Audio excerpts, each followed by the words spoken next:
आइए, good evening. आप सभी का स्वागत है। तो हम आज अध्याय 6 कक्षा 7वीं का भूगोल प्रखंड का अध्याय 6 पढ़ना है हमको। प्राकृतिक वनस्पति और वन्य जीवन। तो प्राकृतिक वनस्पति, वनस्पति का अर्थ होता है पेड़ पौधे, वृक्ष, झाड़ी, कांटेदार झाड़ी। तो इन सब का संबंध ताप और जलवायु से होता है। तो इससे पढ़ने से पहले आइए हम सबसे पहले देखते हैं पृथ्वी के ताप कटिबंध के बारे में। अगर हम ताप कटिबंध को सीख गए तो हम आसानी से इसको पढ़ने में हमें सरलता होगी। ठीक है। तो हमारी सौरमंडल में 8 ग्रह हैं।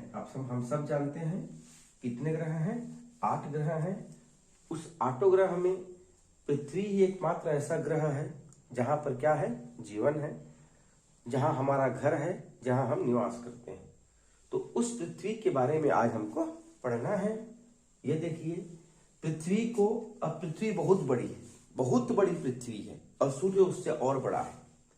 तो पृथ्वी को अध्ययन की दृष्टि से हम इस आकार में मान लेते हैं बेटा कि ये हमारी क्या है? पृथ्वी। ठीक है। अब पृथ्वी को जो भूगोलवेत्ता थे, भूगोल के जानकार थे, वो पृथ्वी के अध्ययन के लिए पृथ्वी पर उन्होंने काल्पनिक रेखाएं खींची। ये रेखाएं क्यों खींची? ताकि हमको पढ़ने में सरलता हो। ठीक है। तो पृथ्वी को सीधी समांतर रेखाओं में बांटा गया है। ये देखिए 0 अंश है, ये 23.5 अंश है, ये फिर 67.5 अंश है और ये 90 अंश है। फिर ये 0 से उत्तर की ओर है और 0 से दक्षिण की ओर, नीचे की ओर ये 23.5 अंश है, ये 67.5 अंश है और ये कितना अंश है? 90 अंश है। पूर्व से पश्चिम दिशा, पूर्व से पश्चिम दिशा खींची गई क्षैतिज रेखा बेटा अक्षांश रेखा कहलाती है ना। तो ताप कटिबंध, पृथ्वी के ताप कटिबंध को पढ़ने के लिए हम केवल अक्षांश रेखा पढ़ते हैं। 6वीं में हम अक्षांश देशांतर दोनों पढ़ चुके हैं, तो हम केवल यहां पर अक्षांश रेखा देखेंगे बेटा। तो ये देखिए, ये है 0 अंश जो पृथ्वी को बराबर बीचों बीच में 2 भाग में बांट दे रही है बेटा। एक ऊपर ऊपरी भाग और एक नीची भाग। भूगोल की भाषा में इस रेखा के उत्तर में उत्तरी गोलार्ध और नीचे में दक्षिणी गोलार्ध। तो जो अक्षांश रेखा पृथ्वी को बराबर 2 भाग में बांट देती है, इसे हम कहते हैं बेटा 0 अंश अक्षांश रेखा या फिर क्या रेखा? भूमध्य रेखा। भू मतलब पृथ्वी, मध्य मतलब बीच में, रेखा मतलब रेखा। पृथ्वी की बीच की रेखा क्या रेखा कहलाती है? भूमध्य रेखा कहलाती है, जो पृथ्वी को बराबर 2 भाग में बांट देती है। तो 0 अंश अक्षांश रेखा ये हमारी हो गई भूमध्य रेखा बेटा। फिर 0 से आगे 1 2 3 ऐसे बढ़ते बढ़ते कहां पहुंच गए हम? 23.5 अंश, 23.5 अंश। अब ये किस गोलार्ध में है? ये उत्तरी गोलार्ध में है। तो 23.5 अंश उत्तरी गोलार्ध की जो अक्षांश रेखा है बेटा, ये रेखा कहलाती है आपका कर्क रेखा। 6वीं हम सब पढ़ चुके हैं, हम रिवाइज कर रहे हैं। जो 23.5 अंश इधर की जो उत्तर की अक्षांश रेखा है, ये हमारी कहलाती है बेटा कर्क रेखा। ठीक इसके विपरीत दक्षिण में, जो दक्षिण तरफ जो 23.5 अंश की रेखा है, वो कहलाती है बेटा आपका मकर रेखा। तो उत्तरी गोलार्ध में कर्क रेखा, दक्षिणी गोलार्ध में मकर रेखा। फिर बेटा 23.5 के बाद क्या आता है? 67.5 अंश अक्षांश रेखा आती है उत्तरी गोलार्ध में। ये आपका कहलाती है उत्तरी वृत्त रेखा या आर्कटिक वृत्त। ये आपका कहलाती है बेटा दक्षिण में दक्षिणी वृत्त रेखा। फिर 90 अंश पे तो उत्तरी ध्रुव है और ये दक्षिण ध्रुव है। तो अक्षांश रेखा में हम इतनी प्रकार की रेखा पढ़ते हैं: भूमध्य रेखा, कर्क रेखा, मकर रेखा, उत्तरी वृत्त रेखा, दक्षिणी वृत्त, उत्तरी ध्रुव और दक्षिणी ध्रुव। ठीक है, आपको याद आशा करता हूं आपको याद आ गया होगा। तो आइए अब देखते हैं पृथ्वी और सूर्य की ताप कटिबंध का क्या संबंध है। ठीक है, ये सूर्य है। ठीक, ये है सूर्य। देख सन आपको देखने में लग रहा होगा पृथ्वी से छोटा है, वास्तविक में सूर्य पृथ्वी से बहुत बड़ा है, लेकिन समझाने की दृष्टि से सूर्य को मैं छोटा बनाया हूं। तो देखिए, जो सूर्य से क्या निकलता है? सूर्य आग का गोला है, सूर्य एक तारा है, सूर्य हमारी प्रकाश का स्रोत है, ऊर्जा का स्रोत है। सूर्य से हमें ताप और गर्मी मिलता है। तो जो सूर्य से ताप और प्रकाश निकलती है बेटा, ये देखिए, इसकी स्थिति कहां से कहां तक होती है? साल भर पूरे कर्क रेखा से मकर रेखा तक के बीच में ही सूर्य की सर्वाधिक ताप प्राप्त होता है बच्चों। सूर्य स्थिर है ना, पृथ्वी इसके चक्कर काट रही है, पृथ्वी सूर्य की परिक्रमा कर रही है। तो जो कर्क रेखा से मकर रेखा तक का जो क्षेत्र है, ये जो आपका एरिया है बेटा, यही एरिया में पृथ्वी सबसे ज्यादा सर्वाधिक सूर्य तप मतलब सूर्य का ताप प्राप्त करती है। इसके ऊपर वर्ष में इस कर्क रेखा से लेकर मकर रेखा तक कभी न कभी किसी स्थान पर सूर्य इसके ठीक ऊपर होता है बेटा। तो जो कर्क रेखा से मकर रेखा का तक का क्षेत्र है, ये गर्म क्षेत्र है, ये सबसे अधिक तापमान वाला क्षेत्र है। इसलिए इसको भूगोल की भाषा में क्या कहते हैं? उष्ण कटिबंध कहते हैं। क्या कहते हैं? उष्ण कटिबंध। कहां से कहां तक? कर्क रेखा से मकर रेखा तक, क्योंकि इसके बीच का जो क्षेत्र है 23.5 उत्तरी से 23.5 दक्षिणी, सूर्य का ताप इसी के बीच घूमते रहता है बेटा, पृथ्वी घूमते रहती है। तो ये जो क्षेत्र है, ये सबसे सर्वाधिक ताप वाला क्षेत्र है बच्चों। तो इसको कहते हैं बेटा उष्ण कटिबंध। उष्ण मतलब गर्म, कटिबंध मतलब जोन। उष्ण कटिबंध कहने का अर्थ है गर्म, मतलब सबसे अधिक तापमान। ठीक है, ये क्या हो गई जी? उष्ण कटिबंध। अब उत्तरी गोलार्ध में हम 23.5 उत्तरी अक्षांश से उत्तर की ओर जाते हैं। इसके उल्टा दक्षिणी गोलार्ध में हम 23.5 दक्षिण से दक्षिण की ओर जाते हैं। तो कितना आता है जी? ये देखिए 67.5। तो ये जो एरिया है इतना, और ये जो एरिया है इतना बेटा, यहां देखिए सूर्य का प्रकाश यहां कैसे पड़ रही है? तिरछी पड़ रही है। उष्ण कटिबंध में कैसे पड़ती थी? सीधी पड़ती थी, इसलिए क्षेत्र ज्यादा ताप प्राप्त करता था। लेकिन शीतोष्ण जो एरिया है बेटा, यहाँ सूर्य का प्रकाश तिरछी हो गई है। अब जाहिर सी बात है, तिरछी होगी तो सीधा की अपेक्षा तिरछी में सूर्य का प्रकाश कम मिलता है, ताप कम मिलता है बच्चों। इसीलिए इस क्षेत्र को कहते हैं शीतोष्ण। अब ये शब्द जो है भूगोल के शब्दावली है, ये इस पाठ में बहुत बार आएगा, तो हम समझ लेते हैं इसको। शीतोष्ण, शीतोष्ण का अर्थ होता है शीत और उष्ण, ना ज्यादा गर्म ना ज्यादा ठंडा। तो ये जो 23.5 से 67 का एरिया है बेटा, ये शीतोष्ण कटिबंध है। ना तो यहाँ ज्यादा गर्म होती है और ना ही ज्यादा यहाँ ठंडा होती है। इसके कारण है केवल और केवल सूर्य की तिरछी किरणें के कारण ताप सीधे के अपेक्षा कम मिलता है। इसलिए ना तो ज्यादा ये गर्म होती है और ना ही ज्यादा ठंडी होती है। इसलिए इसको क्या कहते हैं? हम इसको कहते हैं शीतोष्ण कटिबंध। देखिए क्या लिखा है? ये सामान्य तापमान, ना ज्यादा गर्म ना ज्यादा ठंडा। ठीक है, तो 2 कटिबंध हो गए बेटा, कर्क से मकर तक उष्ण कटिबंध, फिर ऊपर की ओर शीतोष्ण, नीचे की ओर शीतोष्ण। अब 67.5 उत्तरी अक्षांश से उत्तर की ओर उत्तरी ध्रुव तक, इसके विपरीत 67.5 दक्षिणी अक्षांश से दक्षिण ध्रुव तक, यहां पर सूर्य की किरणें नहीं के बराबर पहुंचती है, बिल्कुल कम। इसीलिए ये बहुत तिरछी हो जाती है बेटा यहाँ पहुंचते पहुंचते। इसीलिए ये जो क्षेत्र है ये बहुत ज्यादा ठंडा क्षेत्र है, बहुत ही ज्यादा ठंडा क्षेत्र है। इतना ठंडा है कि यहाँ पूरा बर्फ जमे रहता है बेटा। अंटार्कटिका महाद्वीप को आप देख चुके हो, ये दक्षिणी गोलार्ध में है। इसलिए इस कटिबंध को क्या कहते हैं? शीत कटिबंध कहते हैं। शीत कटिबंध का अर्थ होता है तापमान बहुत कम तापमान। तो इस प्रकार से हमारी पृथ्वी को सूर्य के ताप के आधार पे 3 कटिबंधों में बांटा गया है, 3 क्षेत्रों में बांटा गया है, 3 जोन में बांटा गया है बेटा। कर्क से मकर रेखा तक को उष्ण कटिबंधीय, फिर कर्क से उत्तर, मकर से दक्षिण को शीतोष्ण, फिर सबसे उत्तर को शीत और सबसे दक्षिण को शीत कटिबंध। तो इस प्रकार से 3 कटिबंध है, उष्ण कटिबंध, शीतोष्ण कटिबंध और शीत कटिबंध।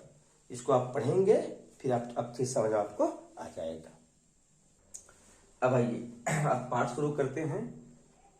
ठीक, एक बेटी थी जिसका नाम था सलीमा, पुस्तक में आप पढ़ेंगे। तो सलीमा अपनी गर्मी छुट्टी में शिविर के लिए बहुत खुश थी। सलमा को जाना था मनाली, शिमला हिमाचल प्रदेश में मनाली एक जगह है, वहां पर उसको घूमने जाना था। उसे स्मरण था कि घूम के आ गई बेटा वो, ठीक है। अब एक बार पहले घूमने चली गई थी तो उसे याद था कि हिमाचल प्रदेश में हिमालय पर्वत है। क्या पर्वत है बेटा? हिमालय पर्वत है। तो उसे याद थी कि जब वह बस मैदान से ढाल में चढ़ना चालू की, ये बेटा ये आपका हिमालय पर्वत मान लीजिए, ये जो पर्वत है कल्पना कीजिए ये आपका हिमालय पर्वत है बेटा। ये इसका सबसे जो ऊंची चोटी ये वाला है बेटा, सबसे ऊपर में ये आपका एक तरफ का ढाल है और ये आपका दूसरे तरफ का ढाल है। फिर ये मैदान है बच्चों, ये मैदान एक तरफ से ढाल से चढ़ना चालू की, ये सबसे ऊंचा भाग, फिर दूसरे ढाल से नीचे उतरी, फिर इधर बस चली गई। तो सलमा क्या देखती है, जो गिरिपाद है, जो पर्वतों के सबसे नीचे इलाका है, वहां पर हरे भरे पौधे थे। किस किस का पौधा था? साल और सागौन का पौधा था। साल और सागौन का पौधा, ये देख लीजिए बेटा, ये साल है और ये सागौन है। ये पर्वतों के ठीक नीचे इसका पौधा था, साल और सागौन का। अब जैसे ही वह ऊपर चढ़ती गई, उसे महसूस हुआ कि ये जो साल और सागौन के पौधे हैं ये धीरे धीरे अदृश्य हो गए और इसके स्थान पर उसको क्या दिखाई देने लगी? शंकु आकार के वृक्ष पर्वतों की ढलानों पर, जिसकी पत्ती नुकीली होती है। उसे पता चल गया कि साल सागौन अब खत्म हो चुका है। ये कौन सा वृक्ष है बेटा? शंकुधारी वृक्ष है। शंकुधारी वृक्ष है, इनकी पत्ती नुकीली होती है। और ये कहां पर है? ढाल में चढ़ते समय, ढाल में ठीक नीचे क्या था? साल सागौन के वृक्ष था। उसके ऊपर क्या था? शंकुधारी वृक्ष था। फिर जरा सा ऊपर गई, तुझे इस एक पेड़ में सुंदर सा लाल फूल खिला हुआ दिखाई दिया बेटा। ये देखिए यहाँ पर लाल फूल खिला हुआ दिखाई दे रहा है। उसे पता चल गया ये किसका वृक्ष है? ये रोडोडेंड्रॉन का वृक्ष है बेटा। मनाली से जैसे आगे पहुंची, रोहतांग दर्रे के रास्ते में उसने देखी कि भूमि पर छोटी छोटी घास है और कुछ स्थानों पर जो जमीन है बेटा ऊपर में बर्फ से ढकी हुई है। तो एक ही पर्वत पर ऊंचाई में अगर चढ़ती जा रही है तो उसको अलग अलग प्रकार की प्रजाति प्राप्त हो रही है, ठीक है। जबकि भाई क्या हो जाता अगर सब तरफ साल ही पेड़ मिलता, नीचे भी साल ऊपर भी साल। तो यहाँ देखिए गिरिपद में साल का वृक्ष, ढाल में शंकुधारी, यहाँ फिर रोडोडेंड्रॉन, फिर दर्रे के पास घास स्थल और क्या बेटा बर्फ की भूमि। तो सलीमा के अवलोकन से हमें यह पता चलता है कि स्थल की ऊंचाई के साथ साथ वनस्पति की विशेषताएं बदलती जाती है, ठीक है। जैसे जैसे हम स्थल की ऊंचाई में चढ़ते जाते हैं, ऊंचाई में जलवायु बदलता है बेटा, और जलवायु के साथ साथ वनस्पति में भी बदलाव आती है। ये तीनों एक दूसरे से संबंधित हैं। नीचे तापमान ज्यादा होगा, इसलिए यहाँ साल सागौन के वृक्ष हैं। जैसे हम ऊपर चढ़ते जाएंगे तापमान कम होते जाता है, इसीलिए इसके वृक्षों की प्रजाति भी बदलती है। और इसके साथ साथ तापमान की वृद्धि, नमी ढाल और मिट्टी की परत, ये सब वनस्पति की वृद्धि में परिवर्तन के कारक हैं। देखिए यहाँ पर लिखा है वनस्पति की वृद्धि में क्या क्या कारक हैं। तापमान, गिरिपद में नीचे ज्यादा तापमान तो अलग वृक्ष प्रजाति के वृक्ष, ऊपर में कम तापमान तो अलग प्रजाति वृक्ष। तो वनस्पति की वृद्धि में जो 4 कारक हैं, ये 4 कारक वनस्पति की वृद्धि में परिवर्तन लाते हैं बेटा। कौन कौन सा? तापमान, नमी, ढाल, मिट्टी की परत की मोटाई।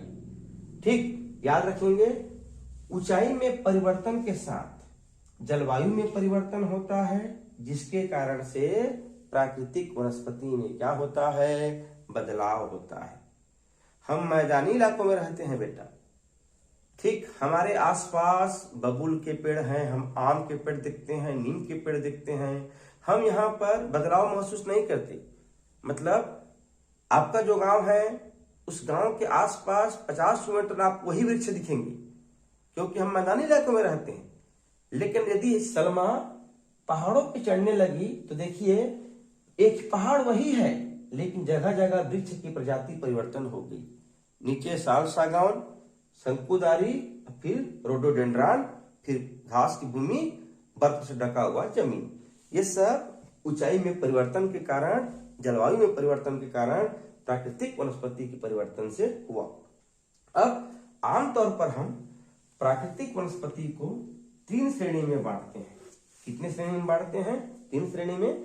मतलब जो वनस्पति है, मतलब जो पेड़ पौधे हैं, उनको हम 3 प्रकार से बांटते हैं बेटा। एक होता है वन, पहला श्रेणी वन, फिर घास, फिर कांटेदार झाड़ी। वनस्पति को, प्राकृतिक वनस्पति को हम 3 श्रेणी में बांटते हैं, वन, घास स्थल और कांटेदार झाड़ी। ठीक है।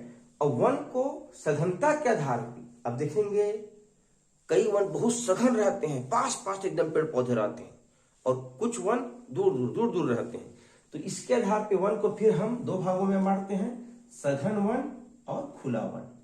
सघन वन और खुला वन। दूसरा आता है बेटा घास स्थल।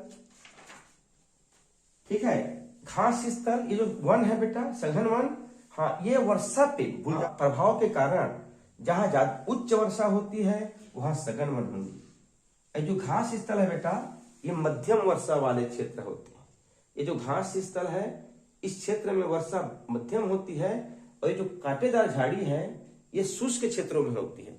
यहाँ वर्षा बहुत ही कम, ना के बराबर होती है। तो इस प्रकार से प्राकृतिक वनस्पति को वर्षा तापमान के आधार पे 3 श्रेणी में बांटा गया है, वन, घास स्थल, कांटेदार झाड़ी। वन में आता है सघन वन और खुला वन, घास स्थल और कांटेदार झाड़ी, उच्च वर्षा, मध्यम वर्षा और निम्न वर्षा, ज्यादा वर्षा, बीच का वर्षा और बहुत कम वर्षा। ठीक है। अब सलमा मनाली से घूम के आ गई। जैसे ही घूम के आई, पापा को अपनी सब बात को बताई कि पापा, मैंने इस प्रकार जैसे जैसे मैं ढलाई में चढ़ती गई, ढाल में चढ़ती गई, मुझे वृक्ष में परिवर्तन होते गया। तो उसके पापा पूरा विश्व घूम चुके थे। तब उनके पापा ने समझाया, बेटी, जिस हिमालय में तुम पेड़ पौधों में परिवर्तन बता रहे हो, ठीक इसी प्रकार से जल वनस्पति में परिवर्तन भूमध्य रेखा से उच्च अक्षांश को जाने से परिवर्तन होता है। ठीक है। जिस तरह तुमने गिरिपथ के ढाल पे पेड़ की प्रकृति का परिवर्तन बताया, उसी प्रकार से यदि हम, ठीक है, भूमध्य रेखा से उत्तर की ओर जाएं, ठीक, तो हमें इसी प्रकार से वनस्पति में परिवर्तन दिखाई देता है। ठीक है। तो आइए पढ़ते हैं वन के बारे में। आइए अब देखते हैं वनों के प्रकार। तो जलवायु के आधार पे प्राकृतिक वनस्पति को हम मुख्य रूप से 6 प्रकार में विभाजित करते हैं। ठीक है। किसमें किसमें? तो पहला प्रकार होती है वनों की उष्णकटिबंधीय सदाबहार वन। सबसे पहला जो हमको पढ़ना है, अभी बाद में हम एनालिसिस करेंगे सबको, पहले हम नाम जानते हैं कितने प्रकार में बांटा गया है। तो मुख्यतः 6 प्रकार में बांटा गया है। सबसे पहला पढ़ेंगे उष्णकटिबंधीय। अब उष्णकटिबंधीय के अर्थ अब समझ जाना चाहिए हमको। उष्ण मतलब गर्म क्षेत्र, कर्कट रेखा से मकर रेखा की बात कर रहा है। ठीक है। तो उष्णकटिबंधीय सदाबहार वन दूसरा पढ़ेंगे उष्णकटिबंधीय पर्णपाती वन। तीसरा पढ़ेंगे शीतोष्ण सदाबहार। शीतोष्ण सदाबहार। अब शीतोष्ण कहने का अर्थ है उत्तर में कर्क रेखा से उत्तरी 66.5 तक, दक्षिण में मकर रेखा से 66.5 तक। तो अभी शीतोष्ण में दो प्रकार का पढ़ेंगे, एक शीतोष्ण सदाबहार वन पढ़ेंगे, एक शीतोष्ण पर्णपाती वन पढ़ेंगे। फिर से प्रथम उष्णकटिबंधीय सदाबहार, उष्णकटिबंधीय पर्णपाती, शीतोष्ण सदाबहार, शीतोष्ण पर्णपाती। पांचवा हम वनस्पति पढ़ेंगे भूमध्य सागरीय वनस्पति। जो पांचवा हम वनस्पति पढ़ेंगे भूमध्य सागरीय वनस्पति बेटा, और छठवां पढ़ेंगे शंकुधारी वन। तो इस मुख्यतः हमको 6 प्रकार की वनस्पति पढ़नी है। उष्णकटिबंधीय सदाबहार वन, उष्णकटिबंधीय पर्णपाती वन, शीतोष्ण सदाबहार वन, शीतोष्ण पर्णपाती वन, भूमध्य सागरीय वन और शंकुधारी वन। अब इन वनों का विभाजन जलवायु के आधार पर किया गया है। उष्णकटिबंधीय गर्म क्षेत्र है कर्क रेखा से मकर तक, शीतोष्ण कटिबंधीय कर्क रेखा से 66.5 तक, मकर से 66.5 तक। ठीक है, एक भूमध्य सागरीय पढ़ेंगे, और जो शंकुधारी वन है ये उच्च अक्षांशों में पाए जाने वाले प्राकृतिक वनस्पति है। अब आइए प्रत्येक को हम डिटेल से पढ़ते हैं। इसको हम नक्शे के माध्यम से पढ़ेंगे। तो आइए, इन सब से आप परिचित हैं बेटा, है ना। ये हमारा उत्तरी महाद्वीप, उत्तरी अमेरिका महाद्वीप, ये हमारा दक्षिण अमेरिका महाद्वीप, ये हमारा यूरोप, ये हमारा एशिया, ये अफ्रीका, ये ऑस्ट्रेलिया, और नीचे में क्या है अंटार्कटिका। तो 7 महाद्वीप का हमको, ठीक है, स्थान हमको अच्छे से पता होना चाहिए। उत्तरी अमेरिका, दक्षिणी America, Europe, Africa, Asia, Australia और अंटार्कटिका। ठीक, और ये जो रेखा है ये है भूमध्य रेखा, जिसको हम गोल रूप में, इसके पहले हम पृथ्वी को गोल माने थे, उसमें हम जो भूमध्य रेखा पढ़े 0 ये वही भूमध्य रेखा है बेटा। लेकिन अब पृथ्वी को हम क्या मान लिए, यहाँ पर हम एक डाइन शीट के आकार में पृथ्वी को मान लिए हैं। जो गोलक था उसको हम अब काट के एक आयत के रूप में पृथ्वी को मान लिए हैं। तो ये जो शून्य रेखा है यही भूमध्य रेखा है, जो पृथ्वी को बराबर 2 भाग में बांट रही है। इसके उत्तर तो यहाँ पर कर्क रेखा जाएगा और यहाँ पे मकर रेखा जाएगा। ठीक है, तो जो हमको सबसे पहले, ठीक है, आइए इसमें कर्क रेखा बनाते हैं हम। ये हमारा कर्क रेखा हो गया बेटा, और यहां से ये हमारा मकर रेखा हो गया। तो ये जो क्षेत्र है, ये जो हमारा कर्क रेखा से मकर रेखा तक का जो क्षेत्र है, 23.5 अंश उत्तरी गोलार्ध से 23.5 अंश दक्षिणी गोलार्ध का जो क्षेत्र है बेटा, यही क्षेत्र कहलाता है उष्णकटिबंधीय। इतना ही क्षेत्र कहलाएगा बच्चों, उष्णकटिबंधीय क्षेत्र कहलाता है। और ये जो शून्य अंश भूमध्य रेखा है, इसके आसपास का जो एरिया है ये कहलाएगा भूमध्य रेखीय क्षेत्र। तो हमको कंफ्यूज नहीं होना है। ये शून्य अंश रेखा है भूमध्य रेखा, जो पृथ्वी को बराबर 2 भाग में बांट रही है। इसके उत्तर में उत्तरी गोलार्ध, दक्षिण में दक्षिणी गोलार्ध। ठीक, ये कर्क रेखा है और ये मकर रेखा है।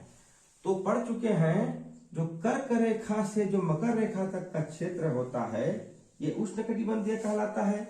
अब इस इतने क्षेत्र में जो उत्तरी अमेरिका, दक्षिणी अमेरिका, अफ्रीका महाद्वीप, भारतीय एशिया का दक्षिण भारत वाला इलाका, इंडोनेशिया और ये ऑस्ट्रेलिया, इतना जो क्षेत्र है ये उष्णकटिबंध में आता है। किस कटिबंध में? उष्णकटिबंध गर्म क्षेत्र में। आइए पढ़ते हैं इसकी क्या क्या विशेषता होती है। तो सबसे पहले हम पढ़ेंगे उष्णकटिबंधीय सदाबहार वन। उष्णकटिबंधीय सदाबहार वन। तो ये जो उष्णकटिबंधीय सदाबहार वन है, इन वनों को वर्षा वन भी कहते हैं। इन वनों को क्या वन कहते हैं? वर्षा वन कहते हैं। ये वन किधर पाए जाएंगे? अब रटना नहीं है।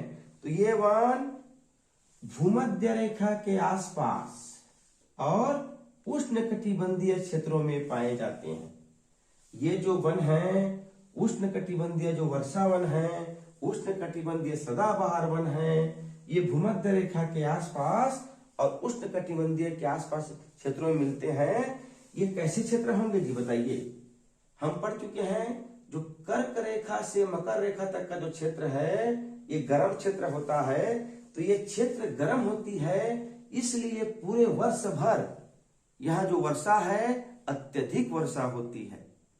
ठीक, ये क्षेत्र गर्म क्षेत्र है। खास करके जो बेटा ये जो भूमध्य रेखा क्षेत्र है यहाँ तो प्रतिदिन वर्षा होती है। तो ये गर्म क्षेत्र है, पूरे वर्ष यहाँ अत्यधिक वर्षा होती है। यहाँ का मौसम कभी भी शुष्क नहीं होता। हमारा जो भारत देश है, छत्तीसगढ़ अभी ठंडी है, फरवरी तक ठंडी रहेगा, फिर मार्च में क्या आ जाएगा?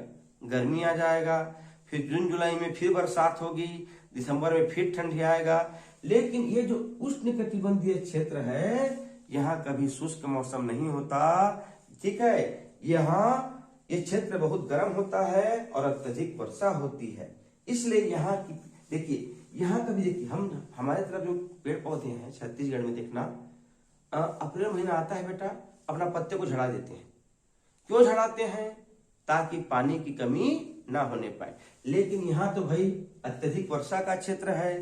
ठीक, यहाँ तो ऐसा कोई समस्या है नहीं, इसलिए यहाँ की जो पेड़ पौधे हैं बेटा ये अपना पत्तियां कभी नहीं गिराती। उष्णकटिबंधीय क्षेत्र की पेड़ पौधे अपनी पत्तियां कभी नहीं गिराती, इसलिए सदी हमेशा 12 महीना क्या रहता है जी? सदाबहार। पूरा 12 महीना हरा भरा यहाँ के पेड़ पौधे रहेंगे। क्यों नहीं रहेंगे भाई? वर्षा अत्यधिक है, गर्मी अधिक है, तो क्यों हरा भरा नहीं रहेंगे? इसलिए इन वनों को क्या वन कहते हैं? सदाबहार वन कहते हैं। और अत्यधिक वर्षा के कारण यहाँ के वन इतने सघन होते हैं कि सूर्य का प्रकाश जमीन में नहीं पहुंच पाती बेटा, पूरा अंधेरा दिखाई देता है। ठीक है, अब हमको यहाँ प्रजाति, हमको जो पढ़ना याद रखना है, हमको प्रजाति याद रखना है बेटा। तो याद रखेंगे उष्णकटिबंधीय सदाबहार वन में 3 प्रकार की प्रजाति हमको पढ़ना है। एम से महोगनी, ए से आबुनस। ठीक है, रोजवुड, एम से महोगनी और ए से आबुनस। इतना में हो गया बेटा उष्णकटिबंधीय सदाबहार वन। ठीक, प्लस महोगनी।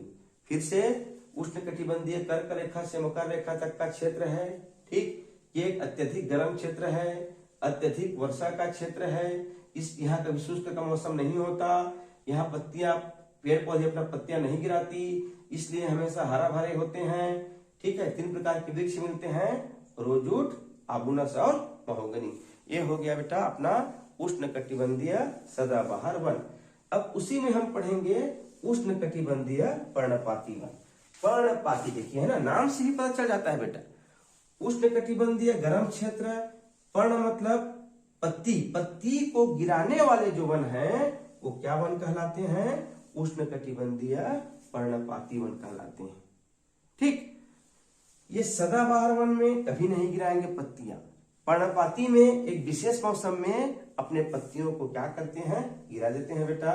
तो जो आगे पढ़ते हैं, उष्णकटिबंधीय पर्णपाती वन, इन वनों को हम मानसूनी वन कहते हैं। आ गया क्या वन? मानसूनी वन कहते हैं। हमारी भारत की जलवायु कैसे है? मानसून पे आधारित है, तो इन वनों को क्या वन कहते हैं? मानसूनी वन कहते हैं। और ये वन कहाँ कहाँ मिलते हैं जी? ये वन मिलते हैं बेटा आपका, ठीक है, भारत में। ये जो भारत है हमारा, ये मानसूनी जलवायु का क्षेत्र है। ठीक, उत्तरी ऑस्ट्रेलिया में ये आपका, ठीक, उष्णकटिबंधीय पर्णपाती वन के क्षेत्र हैं। और मध्य अमेरिका में ये जो क्षेत्र है बच्चों, ये मध्य अमेरिका, भारत और उत्तरी ऑस्ट्रेलिया, ये उष्णकटिबंधीय पर्णपाती वन या मानसूनी जलवायु, मानसूनी वन के क्षेत्र है बेटा। इन क्षेत्रों में मौसम परिवर्तन होता है। हम जैसे भारत है ना, अभी बता चुका हूं आपको, ये ठंडी महीना है, फिर गर्म महीना आएगा, फिर बरसात होगी, फिर ठंडी आएगा। तो ये जो क्षेत्र है यहाँ पर मौसम परिवर्तन होते रहता है। जल को बचाए रखने के लिए यहाँ के पेड़ पौधे